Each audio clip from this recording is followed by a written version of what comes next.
Pierre, bonjour. Bonjour. Donc vous êtes Pierre Mani, dirigeant de la société Lève Ouest, Exactement. qui est implantée En Bretagne. en Bretagne, À côté de Lorient. à côté de Lorient. Oui. Donc vous avez créé votre société récemment. Au 1er janvier 2021. Donc on a commencé. J'ai un associé également dans la société avec moi qui est mon beau-frère, Johan. Et on a monté la société donc, le 1er janvier 2021. On a commencé par le MK88. C'était un peu le projet de départ. C'est ça qui m'a donné envie de faire du levage, presque même.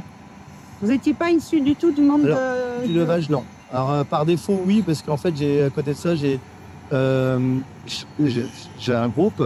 Et dans ce groupe, j'ai une société de charpente métallique qui fait donc de montage de structures métalliques avec des grues mobiles. Donc on a déjà 2 petites 35 tonnes dans l'entreprise de charpente. Des grues auxiliaires peut-être aussi? Non, même pas. Même pas. C'est vraiment 2 petites LTM 10-30 de chez Lieber. Et du coup, on a commencé comme ça. Et puis un jour, j'ai eu une envie de changer, de me développer un petit peu. Et le jour où j'ai vu la MK88, c'était sur Nantes. J'ai dit, oh, c'est génial. Ça se cale bien? Ouais, c'est tellement beau quand on la voit se développer que du coup, ça m'a donné envie de me lancer dans l'aventure. Et puis le hasard des rencontres a fait que l'histoire, c'est extraordinaire. Donc du coup, il a fait que j'ai rencontré des gens qui m'ont un peu appuyé sur mes projets, des bonnes rencontres. Et puis depuis 3 ans, l'entreprise a commencé à grandir petit à petit. On a acheté une première grue, une deuxième grue. Alors la toute première après que vous avez acheté, en dehors des 2 petites 30 que vous aviez déjà? La toute première, c'était la MK88. MK88 Oui. Et après? Après, on a pris une 100 tonnes. Ouais. Tout chez Lieber? Tout chez Lieber. Tout chez Lieber? Oui. Une 70 tonnes. Et puis après, 60 tonnes. Et puis jusqu'au jour où j'ai le droit de m'acheter ma grue neuve. Parce que je fais partie de la grue d'occasion, Oui. bien sûr. Et là, j'ai ma première grue, c'est une 230 tonnes qui va bientôt avoir 1 an. Et on a commencé tout de suite par la grosse. Oui. Mais en fait, c'est les marchés du secteur où on était qui prêtaient, qui m'ont donné envie de le faire parce que ça m'a permis d'avoir des ouvertures. Alors, vous êtes orienté un peu sur la construction, la charpente métallique. Oui. Alors, par le biais du groupe, par l'entreprise de charpente, forcément, on est intégré ce milieu-là par cette petite porte, le milieu de la charpente, la construction, le bâtiment. Ça nous a permis de ramener des clients que j'avais déjà. Charpente nous ont un peu aidé à développer ça.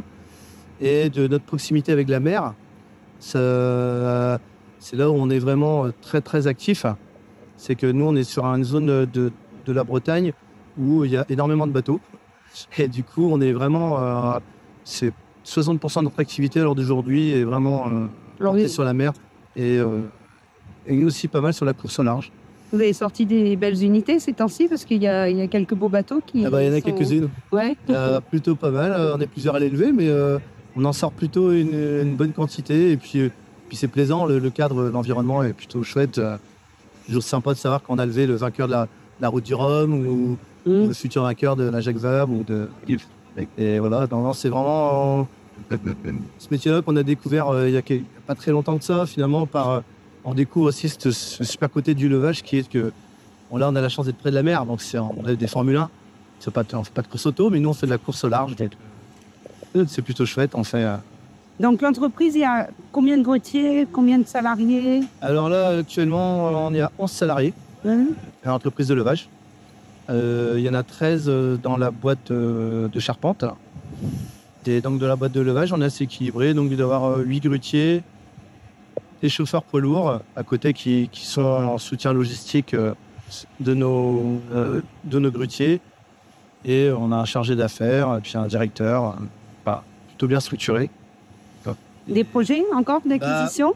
Ah oui, on va être, je ne sais pas si je dois le dire maintenant. Hein. Ouais. En théorie, on est la première entreprise en France à immatriculer une 110 tonnes Lieber. On va voir en octobre. Félicitations. Ouais, un peu chose stratégique parce que cette machine, pareil, comme la méthode, dès que je l'ai vue après ma visite sur l'Allemagne, j'ai regardé à vraiment étudier ses capacités et le fait d'avoir 5 essieux, le fait de pouvoir rouler avec plus de poids dans la réglementation, c'est un truc qui me plaît bien. Et du coup, j'essaie de me rapprocher le plus possible de ça, de rouler plus propre possible au niveau des.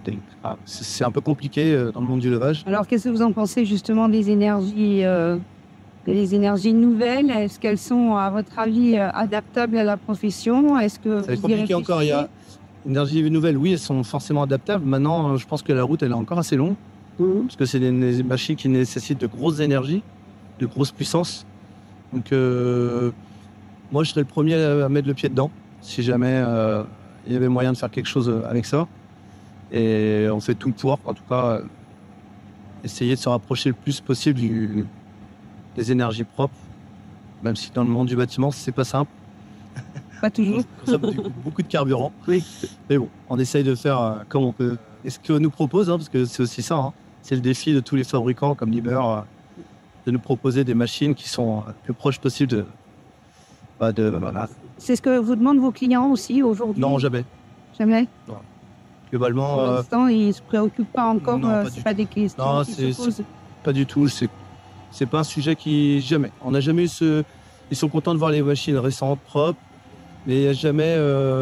C'est pas du tout une approche écolo pour l'instant de nos clients. D'accord. Ça, je pense que. J'espère le voir un jour. Hein, je pense que ça va venir. Il faut proposer. Ça va venir parce que ça va devenir une obligation. Donc, je pense, ouais. Pas tellement qu'on y arrive. Après, ça nous plairait. Hein. Moi, j'ai déjà travaillé par exemple en nacelle électrique, en charpente par exemple.